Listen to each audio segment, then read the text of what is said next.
चारों तरफ है खबरों की होड़, बयानों की उलझने। कहा जा रहा है कि सियासत में सब कुछ जायज है। ऐसे में खबरों की बारीकियों को परखना ही हमारा कर्तव्य है, क्योंकि यहाँ होती है जन सरोकारों की रेस।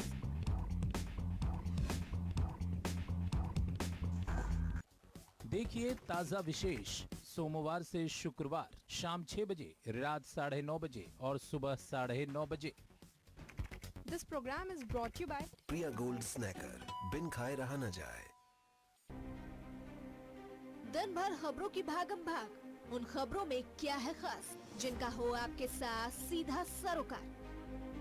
देश ही नहीं, आपके प्रदेश पर भी नजर। शाम 5 बजे 5 बड़ी खबर। देखिए 5 बड़ी खबर शाम 5 बजे, रात 11:30 बजे और सुबह 9:30 बजे, सिर्फ ताजा टीवी पर। This program is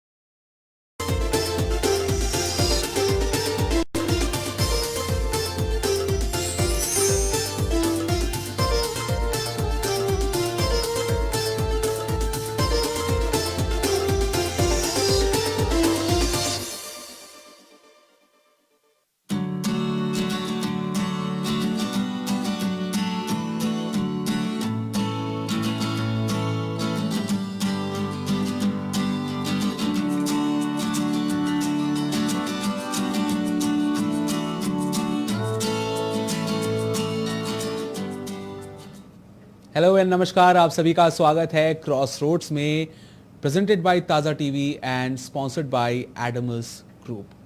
अब आइए आपको आज के इस खास टॉपिक से अवगत कराते हैं। आज हम किस बारे में जानेंगे ये बहुत महत्वपूर्ण है। तो आज हम एक लर्निंग के अप्रोच को समझेंगे जिसमें कि एकेडमिक्स भी है, स्किल्स भी है और उसके आगे भी एक दुनिया है जिसको हम आज जानने की कोशिश करेंगे। इस खास कार्यक्रम में आप हमारे साथ लाइव कॉल से जुड़ सकते हैं। आपको टीवी स्क्रीन के ऊपर दिए गए नंबर पर कॉल करना है और अगर आपका कोई भी सवाल है तो वो आप हमसे और हमारे एक्सपर्ट से पूछ सकते हैं। और बात एक्सपर्ट्स की हो चली है तो चलिए आपको इंट्रोड्यूस कराते हैं आज के एक्सपर्ट से। हमारे साथ गोविंद मोरजानी जी हैं जो कि एडमस वर्ल्ड स्कूल के प्रिंसिपल हैं और नंदिनी चट्टोपाध्याय जी हैं जो कि वाइस प्रिंसिपल हैं एडमस वर्ल्ड स्कूल के। सर एंड मैम, आपका बहुत बहुत यहाँ पर स्वागत है। सबसे पहले जो पहला सवाल हम करने जा रहे हैं, वैसे तो ऑब्वियसली प्रिंसिपल सर और वाइस प्रिंसिपल मैडम हमारे साथ हैं। सवाल नॉर्मली ये लोग छात्रों के छात्राओं के साथ करते हैं, लेकिन आज हम पूछ रहे हैं कि सबसे पहले तो ये बताइए कि ये जो ओवरऑल एकेडमिक सक्सेस हम समझते हैं स्कूल में, जिसको हम सर्वांगीण विकास भी बोल सकते हैं एक तरीके से, उसके क्या की फैक्टर्स होते हैं? ये सवाल मेरा गोविंद मोरजानी जी से है। सर जी, शुक्रिया मौका देने के लिए। जो हम ओवरऑल सक्सेस की बात कर रहे हैं, अगर हम इसको थोड़ा सा अगर आप मुझे फ्रीडम दे इस वर्ड को चेंज करने की, हम सक्सेस की जगह इसको जर्नी वर्ड यूज करें तो वो ज्यादा बेटर रहेगा। बिल्कुल, क्योंकि एक ये फेज है लाइफ का जिसमें हम लोग चलते हैं और हम ज्ञान अर्जन करते हुए आगे अपनी लाइफ को किस तरह से जीना है उसमें वी स्पेंड आवर लाइव्स जी। तो उसमें अगर हम इस एकेडमिक जर्नी की बात करें या एकेडमिक सक्सेस की बात करें तो उसमें बहुत जो की फैक्टर्स हैं वो हैं एक अच्छी एजुकेशन। एक अच्छी एजुकेशन में हम कहेंगे कि एक academic balance of academics and को स्कॉलास्टिक एक्टिविटीज। अब एकेडमिक्स में जहां पर आप लिखना पढ़ना ये सब सीख रहे हैं, वहीं पर अगर हम बात करें को स्कॉलास्टिक एक्टिविटीज तो वहां पर आता है कि आपकी स्पोर्ट्स हैं, आपकी अदर क्रिएटिविटीज हैं जो एक कंप्लीट डेवलपमेंट एक बच्चे का करते हैं। और इसमें मैं एक चीज और ऐड करना पसंद करूंगा कि अगर हम स्पोर्ट्स की बात करें तो स्पोर्ट्स खेलना सिर्फ it's not only about the physical fitness, it is about learning the skills of living the life। जहां पे हम बात करें कि अगर हम एक टीम में हम खेल रहे हैं तो टीम स्पिरिट हम सीखते हैं। हम अगर कहीं पर एक कभी हारते हैं स्पोर्ट्स में तो हम ये भी जिंदगी में सीखते हैं कि अगर हम कहीं आगे बढ़ेंगे तो हो सकता है जिंदगी हमेशा सक्सेस ही ना दिखाए, there are defeats also which we have to accept gracefully। तो it's a blend of both. The journey of life is going to be with ups and downs, with academic excellence along with the skills that are required for being a good human being. चलिए बहुत बहुत शुक्रिया, काफ़ी अच्छे से और सरलता पूर्वक हमने समझा कि किस तरीके से इस सक्सेस को, नहीं जर्नी की बात हम कहे हैं। तो यहाँ पर नंदिनी जी से मेरा अगला सवाल होगा। नंदिनी जी, एक चीज़ जो कि पेरेंट्स के मन में, खास करके अभी की जो जनरेशन के पेरेंट्स हो रहे हैं, उनके मन में बहुत आता है कि what is the right age, क्या वो सही आयु है, क्या वो सही समय है जब बच्चों को करियर काउंसलिंग के लिए दिया जाए। ये सवाल भी इसलिए आता है क्योंकि देखिए, कुछ लोगों का मानना है कि शुरुआत में ही अगर करियर काउंसलिंग हो, करियर ओरिएंटेड हो बच्चा, तो एक अच्छा सक्सेस रेट अश्योर करता है वो। या फिर यह भी कहा जाता है कि अगर हम एक ही डायरेक्शन में उसको आगे भेज दे अपने बच्चे को, तो ऐसे में उसके जो स्किल्स, जो आउटकम आ सकता था, उसको लिमिटेशंस लग जाती हैं। क्या कहना चाहेंगी आप? मैं इसी से शुरुआत करूंगी कि हिंदी मेरे इतने फ्लुएंट नहीं है, तो शायद कोई बात नहीं मैडम, आप जिसमें फ्लुएंट है आप उसमें बोलिए, हम अपने दर्शकों को जरूर समराइज कर देंगे। तो बात यह है कि there is no specific age. हम ये नहीं कह सकते कि इसी साल से from this grade career counselling शुरू हो सकता है। Like it should be age specific, like there is no, and most importantly यहाँ पे फ्लेक्सिबिलिटी होना चाहिए।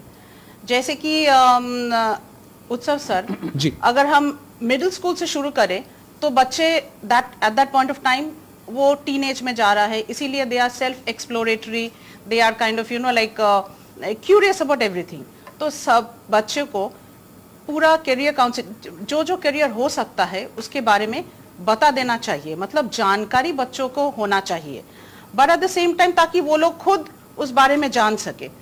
जब आप हाई स्कूल में जा रहे हैं, then it should be structured, मतलब आप पूरा फोकस से वो करियर के बारे में बताए। But in the whole process हम कभी ये बॉक्स नहीं डालना चाहते हैं बच्चों को कि इस बच्चा इंजीनियर ही हो, इस बच्चा like this child can only be a doctor क्योंकि वो मैथ्स और साइंस में अच्छा हो। ये नहीं होना चाहिए। देखिए, एक मेरे in my teaching career I came across एक बच्चा था जो मैथ्स में बहुत अच्छा था। तो मैथ्स में ऑब्वियसली मैथ्स में अच्छा था, स्टैट्स में अच्छा था, स्टैटिस्टिक्स में। तो घर में हमें यही था कि चलो you will have a career in maths, और मे बी स्टैटिस्टिशियन बनेगा या मैथमेटिशियन बनेगा या शायद इंजीनियर बनेगा जी। लेकिन उस बच्चे को हिस्ट्री में भी बहुत दिलचस्पी थी। तो अगर we follow the normal societal mode तो हिस्ट्री तो छूट जाते, क्योंकि कोई हिस्ट्री पढ़ना नहीं चाहते हैं, सब इंजीनियर या डॉक्टर ही बनना चाहते हैं। तो हमने व्हेन करियर काउंसलिंग शुरू किया, ये बात he came to know about actuarial science। वो actuarial science एक ऐसे स्ट्रीम है जहाँ पे जो बिजनेसेस होता है, बड़ा बड़ा बिजनेस, वहाँ पे रिस्क असेसमेंट या जैसे कैसे द साइंस टीचर्स कि कैसे हम उस बिजनेस को प्रोटेक्ट कर सकते हैं फ्रॉम बैड इन्वेस्टमेंट्स। सो उसमें हिस्ट्री भी जरूरी है। अब हिस्ट्री मतलब हमेशा वो मुगल हिस्ट्री नहीं है या ब्रिटिश हिस्ट्री नहीं है, वो तो फाइनेंशियल हिस्ट्री या बिजनेस हिस्ट्री भी हो सकता है। बिल्कुल। तो उसमें वो क्या है, वो बच्चा ही later on went on to do that actuarial science, वो मास्टर्स किया है उसमें जी। तो उसमें मैथ्स का भी उसका जो इनहेरेंट टैलेंट था वो भी नर्चर्ड हुआ, साथ में हिस्ट्री का भी जो उसका बहुत पसंदीदा सब्जेक्ट था जी। वो भी ही कुड फॉलो। मेरे अपनी बहन जो है लाइक देखिए, हम लोग ह्यूमैनिटीज के बारे में जनरली एक ऐसा आइडिया है कि साइंस ही पढ़ो, मतलब ह्यूमैनिटीज। हाँ, जो ब्राइट बच्चे वो साइंस लेंगे और ह्यूमैनिटीज वाले थोड़े डल होते हैं। एग्जैक्टली ऐसे हम लोग का एक एक प्रेवलेंट फीलिंग है सोसाइटी में। बट मेरे बहन ने क्या किया, वो सोशियोलॉजी में बहुत इंटरेस्ट था जी। तो अभी वो कर रहा है मास्टर्स इन सोशल वर्क।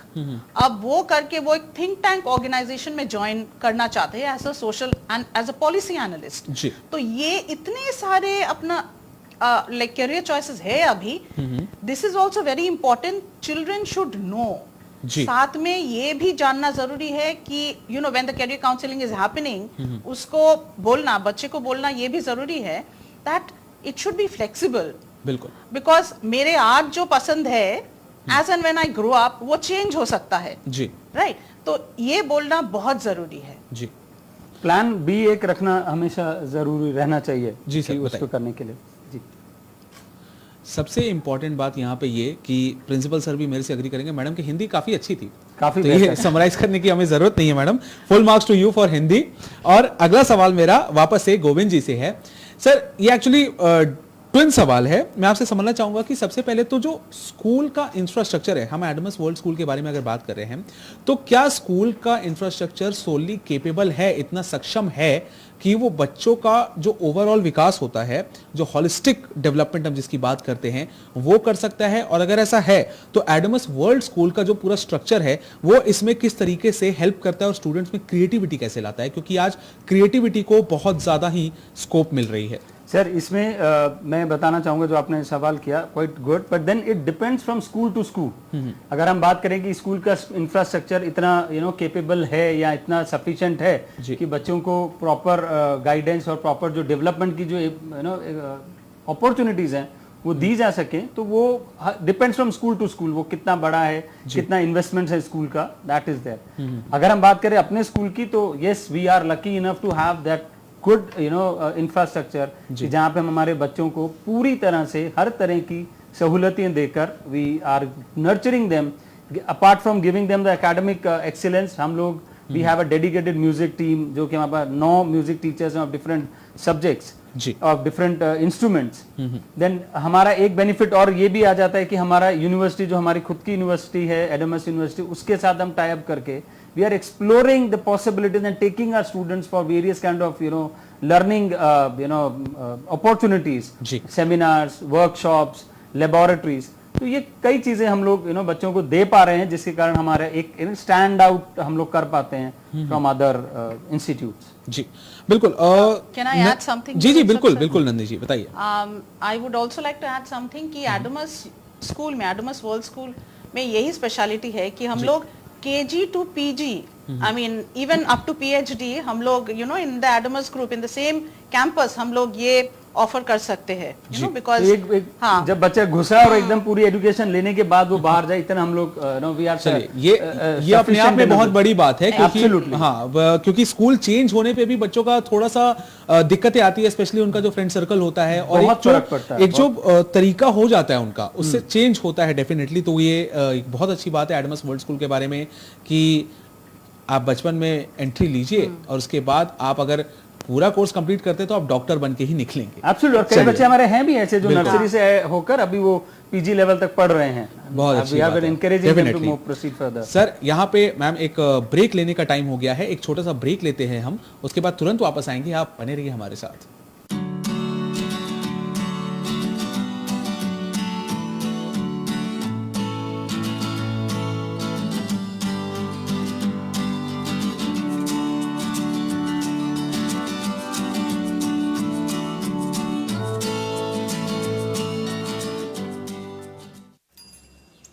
कैसा ये मदहोश सा पल है, टूटता नजरों का सबर है. कैसा ये मदहोश सा पल है, टूटता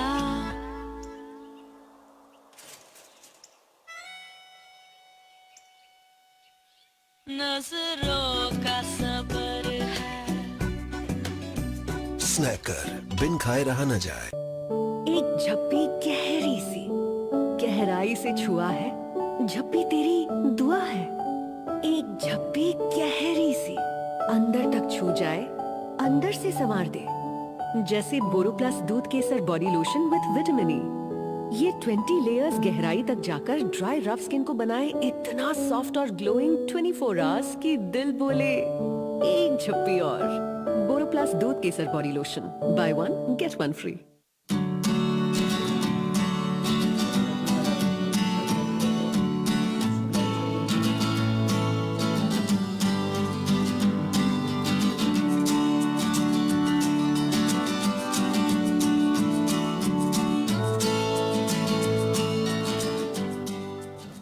hello everyone and welcome back after the break. आप देख रहे हैं ताज़ा टीवी पर क्रॉस रोड्स और हमारे साथ एडमस वर्ल्ड स्कूल के प्रिंसिपल एंड वाइस प्रिंसिपल दोनों हैं.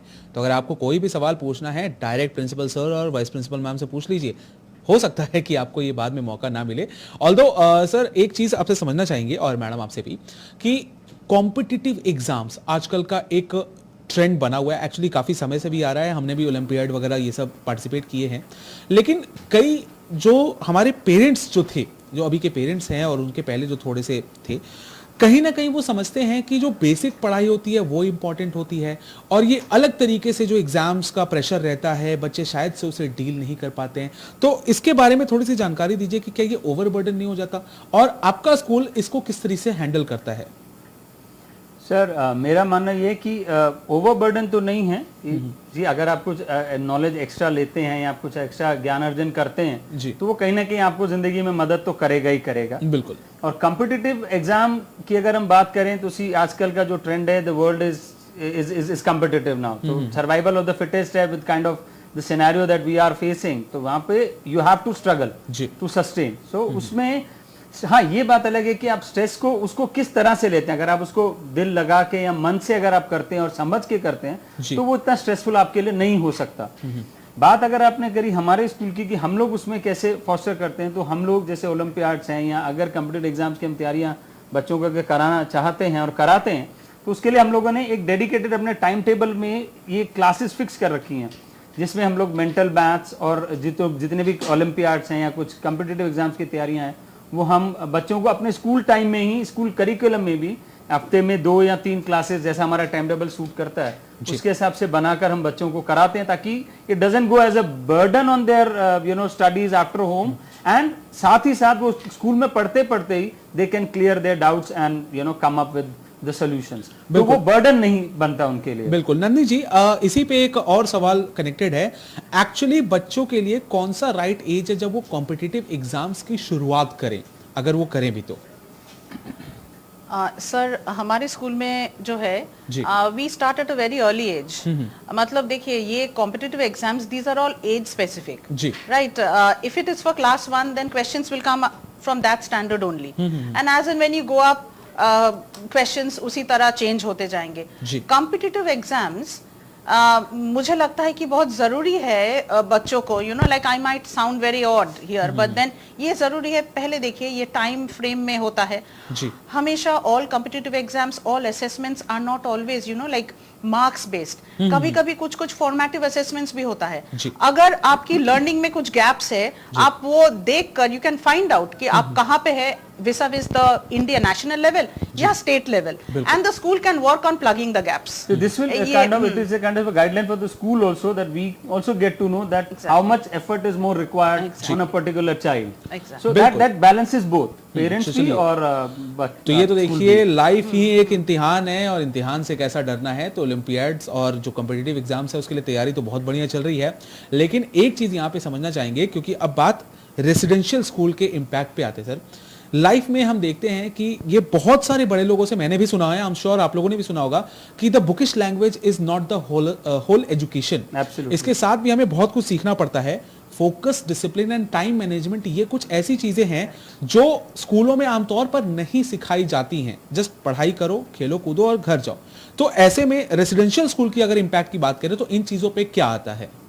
सर, इसमें अगर हम बात करें कि अगर रेजिडेंशियल स्कूल्स हम देखें तो वहां पर द बेनिफिट इज कि वहां पे एक स्ट्रक्चर्ड स्टाइल ऑफ लिविंग है। सुबह कितने बजे उठना है, आपको एक जो डिसिप्लिन का एक बड़ा फायदा ये है कि डिसिप्लिन हमारे बचपन में जो हम सीखते हैं, हम लोगों ने, आपने भी सीखा होगा, मैडम ने भी सीखा, हम सब से वो डिसिप्लिन आगे चल के जिंदगी में आपको जिंदगी जीने के लिए कितना जरूरी है, ये हमें वहां पर we get trained for it. बिल्कुल। सो अगर हम एक रेजिडेंशियल स्कूल की बात करते हैं तो वहां एक स्ट्रक्चर्ड रूटीन बन जाता है आपकी जिंदगी का, कि आपको सुबह उठना है, इतने बजे उठ के ये सब करना है, जो कि एक एक्चुअल लाइफ होनी चाहिए जी। सो उस वे में हम बच्चों को डिसिप्लिन बहुत अच्छे से हम सिखा सकते हैं, बच्चे सीख भी जाते हैं। दूसरी बात है, उनको पता है कि उनका कब क्या कितना जरूरी है वो करना। और आज जो एक बहुत इंपॉर्टेंट पॉइंट मैं आपके माध्यम से बताना भी चाहूंगा, जो हम लोग आजकल जो फेस कर रहे हैं, जहां बहुत जगहों पे जहां सेमिनार्स में जाते हैं या पेरेंट्स से हमारा इंटरेक्शन होता है, तो पेरेंट्स के लिए आज की तारीख में सबसे बड़ा एक सरदर्द जो है वो है मोबाइल एडिक्शन। बच्चों का मोबाइल जो है वो नहीं छूट रहा। तो अब residential schools are turning more of rehabilitation centres kind of a thing, जहां पर इन बाहरी जो डिस्ट्रैक्शंस हैं उनसे बच्चे हटकर फोकस कर सके अपनी पढ़ाई और ओवरऑल ग्रोथ में, जो कि हमारे और आपके जमाने में होता था, जहां पर हम लोग सिर्फ पढ़ाई और खेल कूद, जो कि बहुत इंपॉर्टेंट है for overall life, along with the modern technology and modern help that so is this something sir and ma'am is this something हम लोग देखते थे पुराने टाइम्स में गुरुकुल जो एक कॉन्सेप्ट चलता था, गुरु के साथ रहना, उनका वो सिर्फ उनको पढ़ाते और शिक्षा नहीं देते थे, बल्कि उनका ओवरऑल क्या कुछ आचरण होना चाहिए, किस तरीके से वो अपनी चीजों को मैनेज करे, ये वैसा ही कुछ trend with a modern coat आ रहा है सामने। एब्सोल्युटली, बिल्कुल सही आप बोल रहे हैं कि ये वो Gurukul system kind of a thing है जहां पर बच्चे पूरी तरह से अपने आप को ना सर्वांगीण विकास हम जिसे बोले वो हो सकता है। और भी एक इम्पोर्टेंट मतलब मैं जस्ट ऐड करना चाहूंगी जी जी बिल्कुल कि देखिए ये जो हॉस्टल में बच्चा आता है ना, with sir will very much agree, they become independent also. मतलब वो अपना काम खुद करते हैं। ये भी many parents came and told us कि देखो we want our children to be independent, हम लोग you know like self sufficient। तो ये भी हमें देखने को मिल रहा है that they are improving। पहले ड्रेस पहन के जो आते थे थोड़ा सा you know not clean, but धीरे धीरे जो आते हैं अभी बहुत अच्छा लगता है उन लोगों को देखकर कि सब खुद करते हैं, खुद you know like they dress themselves up in such nice clothes, such nice way, और स्कूल में आते हैं। मैं आपकी पॉइंट को ऐड करूंगा, जैसे आपने बोला एक सेकंड आप दोनों को मैं रोकना चाहूंगा। शबाना परवीन कोलकाता से एक कॉलर जुड़ चुकी है हमारे साथ, पहले उनसे बात कर लेते हैं। हेलो। हाँ जी शबाना जी, बहुत बहुत स्वागत है आपका क्रॉस रोड्स में। कहिए क्या है आपका सवाल? I want to get my child admitted in your school. Okay, so I wanted to know the criteria and everything. Okay, you wanted to know criteria for the admissions, right? Yes, yes. चलिए बिल्कुल, हम अपने यहाँ पे हमारे साथ principal sir and vice principal ma'am दोनों हैं, तो उनसे बेटर कौन होगा इस चीज को समझाने के लिए। बहुत बहुत शुक्रिया हमें कॉल करने के लिए। सर अगर एडमिशन प्रोसेस के लिए आप थोड़ा गाइडेंस दे दे तो। Thank you for calling and thank you for showing interest to get your child admitted in our school. We will be very happy to have you with अस।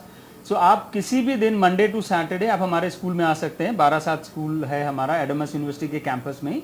आप कभी भी आकर हमसे मिल सकते हैं। हमारा एडमिशन सेल जो है उससे मिलके आपको पूरी जानकारी उसके संबंधित दे दी जाएगी, किस क्लास में आपको एडमिशन चाहिए और किस आप उसमें हैं, तो will definitely be guiding you on that. Sir but कोई एग्जाम्स वगैरह ऐसा कुछ टेस्ट वगैरह होता है, एंट्रेंस टेस्ट? एक छोटा बेसिक टेस्ट हम लोग जरूर लेते हैं, so that we also get to know कि इस बच्चे के साथ कितना टीचर्स को और उसको शेप करने में कितना एफर्ट अच्छे से लगाना पड़ेगा। So that is an important, that is the basic thing that we do, a very simple test that we take. So we understand the language ability of the child, the mental ability of the child, the mathematics and all that. तो वो हम लोग एक जरूर लेते हैं, and then PI happens with me and the vice principal. All right, तो ये देखिए ये सारे स्ट्रक्चर हैं आपके, और मैं तो कहूँगा कि मैडम कॉलर आप जरूर विजिट करिए, क्योंकि आप वीडियो में देख पा रही होंगी जो हमारे विजुअल्स चल रहे हैं। स्कूल तो काफ़ी अच्छा है, कैंपस काफ़ी अच्छा है, तो ज़रूर एक बार यहाँ पे विजिट करिए और आपको सब कुछ पता चल जाएगा। सर लास्ट एक क्वेश्चन ले रहे हैं। ये हमने बहुत बचपन में कहावतें सुनी थी कि पढ़ोगे लिखोगे बनोगे नवाब, खेलोगे कूदोगे होगे खराब। आज ये कहावत थोड़ी सी अलग हो गई है, लेकिन अगर बात करें हमारे इस एडमस वर्ल्ड स्कूल की, तो इसमें को करिकुलर एक्टिविटीज और एकेडमिक्स दोनों का किस तरह से बैलेंस करके चला जाता है? सर एंड मैम, ये आपका दोनों से सवाल है मेरा। इसके लिए जैसे आपने बोला कि पढ़ोगे लिखोगे बनोगे नवाब और खेलोगे कूदोगे होगे खराब जी, ये टोटल अब आज की तारीख में ये मायने नहीं रखता। बिल्कुल। और जैसे मैंने पहले भी बताया कि अगर हमको स्कॉलास्टिक जो एक्टिविटीज करते हैं, चाहे वो किसी भी स्कूल में, हमारे स्कूल में तो है ही बहुत बेहतर, उसमें एक पूरा जो शिक्षण प्रणाली में जो इन चीजों की जरूरत है, आप भी देखेंगे जो NEP और जो नए जो पॉलिसीज आ रही है उसमें इस पे बहुत ज्यादा स्ट्रेस दिया गया, बिकॉज बच्चे के लिए सिर्फ एक खेलकूद नहीं है, ये जिंदगी के लेसन है जो वो आगे चल के उसको हेल्प करेगा जी। अगर आज मैं एक स्पोर्ट्स खेल रहा हूँ, एक स्पोर्ट में हूँ जहाँ पे मैं टीम के साथ खेल रहा हूँ, तो मैंने अपने टीम के लोगों के साथ कैसे मिल बांट के काम करना है, हर किसी की बात को वैल्यू देना है, ये सब सीखने के लिए ये स्पोर्ट्स हमें ये सब चीजें सिखाते हैं। तो काइंड ऑफ बात बताने का ये है कि हम लोग जब अपना स्ट्रक्चर करते हैं, अपना एकेडमिक कैलेंडर बनाते हैं, तो हम लोग ये बिल्कुल ध्यान रखते हैं कि पढ़ाई के साथ साथ हमारी एक्स्ट्रा करिकुलर एक्टिविटीज को भी उतना ही टाइम दिया जाए और ध्यान दिया जाए, ताकि बच्चों का एक कंप्लीट डेवलपमेंट हो सके। मैं यहाँ पे एक बात और बताना चाहूंगी, जब हम लोग अपने एनुअल डेज के लिए प्रिपेयर होते हैं, चाहे एनुअल स्पोर्ट्स डे है या एनुअल प्रोग्राम जो होता है, उसमें जनरली हम कई स्कूल्स में देखते थे कि 0 पीरियड लगते हैं और आपकी पढ़ाई को कंपनसेट करके हम लोग उन चीजों की तैयारियां कराते हैं। पर हमारे स्कूल में ये यूनिक चीज हम करते हैं कि हम हमेशा पढ़ाई को कभी डिस्टर्ब नहीं करते। उसमें हम पहले 5 पीरियड जो मेन सब्जेक्ट्स हैं उनको पढ़ा के, जो एक्टिविटीज पीरियड्स हैं उनको हम यूज करके we prepare the students for the event that we are preparing for. बहुत बढ़िया इस तरीके से हम लोग बच्चों को, मतलब कहीं भी कॉम्प्रोमाइज किसी चीज से भी नहीं है, बट ब्लेंड दोनों का करके हम एक कंप्लीट डेवलपमेंट ऑफ नहीं ये सर, ये एक्चुअली आपने बहुत बढ़िया बताया, क्योंकि मैंने खुद ने जब एनुअल डे के फंक्शन होते थे तो फिजिक्स वाले सर से बड़ी डांट पड़ती थी कि पूरा दिन फिर यही करते रहो, आप पढ़ाई नहीं कर रहे हो। मैम आपसे final question, any message for the parents and the kids also who are watching this show? Message for the parents ये है कि when you admit a child, your child to a school, don't always look for results. You know, look at the process. पूरा process देखिए, मतलब वहाँ पे cocurricular activities है, because cocurricular goes alongside curriculum at the same time, at the you know like same importance we have to give in today's day and age, आज का दिन में। साथ में ये भी देखिए कि बच्चे का क्रिटिकल थिंकिंग, ये सब यू नो लाइक वो क्या सोच सकता है, क्या इमेजिन कर सकता है कुछ, या is it only studies, because ultimately at the end of the day बच्चे को सोसाइटी में रहना है, how far they can adapt to society, ये बहुत मायने रखते हैं। उसका रिजल्ट्स तो आजकल कुछ ना कुछ करके सब बच्चे का रिजल्ट्स अच्छा हो जाता है। उसको एक्सपोजर कितना मिल रहा है, ये मैं बोलना चाहूंगा। एक्सपोजर उस बच्चे को कितना एक स्कूल दे पाता है, वो हमारे लिए देखना बहुत जरूरी है। पढ़ाई सब कर रहे हैं और आज की तारीख में children are so smart that they at times know more than the teachers, that they with the help of technology and all that. बिल्कुल, तो कितना उसको टाइम मिल रहा है उस टीचर के साथ डिस्कस करने में, एंड एक्सपोजर कितना मिलता है, फ्रीडम टू एक्सप्रेस हिमसेल्फ और हरसेल्फ, दैट मैटर्स। बिल्कुल, और आज के वर्ल्ड में ये बहुत जरूरी है, क्योंकि देखिए जो फॉर्मूलाज है ना वो आप फिर भी वैसे सामने ला लेंगे, लेकिन जो एट्रीब्यूट्स है वो लाना थोड़ा मुश्किल हो जाता है, और एडमस वर्ल्ड स्कूल इसके लिए बहुत अच्छे से हेल्प करता है। Sir, ma'am, this was our time, आपसे हम विदा लेते हैं, लेकिन ये प्रोग्राम हमारे सोशल मीडिया प्लेटफॉर्म से आपको जरूर दिखेगा। आप इसको दोबारा से देखना चाहते हैं, कुछ और समझना चाहते हैं तो जरूर कर सकते हैं। स्कूल का नंबर भी आपको और वेबसाइट दिख रही है, और 12/7 में स्कूल का कैंपस है, वहां पे भी आप विजिट कर सकते हैं। बट बहुत बहुत शुक्रिया हम देना चाहेंगे गोविंद मोरजानी जी को, the principal of Adamas World School, and Nandini Chattopadhyay ji को, the vice principal of Adamas World School. आपने अपना कीमती वक्त हमारे लिए निकाला, हमारे दर्शकों के लिए निकाला, आपका बहुत बहुत शुक्रिया, और हमारे दर्शकों का भी बहुत बहुत शुक्रिया। इसी के साथ इस कार्यक्रम को यहीं विराम देते हैं, और आप ज्यादा अन्य खबरों के लिए देखते रहिए ताजा टीवी। नमस्कार।